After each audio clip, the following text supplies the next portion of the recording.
گوشت چرخ کرده که قبلا سرخ کردم را به برنجم اضافه میکنم. شما میتونید هم لایی بذارید، هم میتونید به هم بزنید. من چون میخوام که گوشت چرخ کرده به همه جا برنجم برسه، اونو به هم میزنم. الان برنج من نصف پخت شده، یعنی دانه های برنجم هنوز نپخته. گوشت بهش اضافه میکنیم و خوب مخلوط میکنیم. شغلمون دیگه کم میکنیم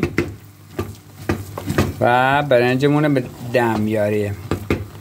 برنج های محلی را هیچ وقت آب کشی نمی کنیم. حتی برنج های دانه بلند طارم شمال و عنبر یا هر برنجی که میخوایم درست میکنیم سعی میکنیم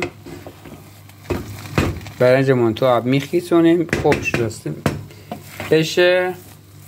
نمکمون اضافه میکنیم و به صورت کته و دم پخت درست میکنیم. آب برنجمون کامل کشیده شد. کنارهاش جمع میکنم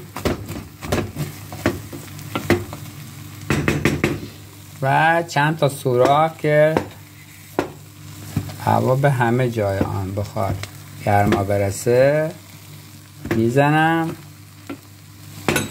و برنجم دم میکنم. اگه میخواید ببینید برنج له نمیشه، نباید وقتی که برنج دم میکنیم له بشه. ببین مغز برنج هنوز نپخته، با بخار پخته میشه. حاصل کارمونم در آخر براتون به نمایش در میاره.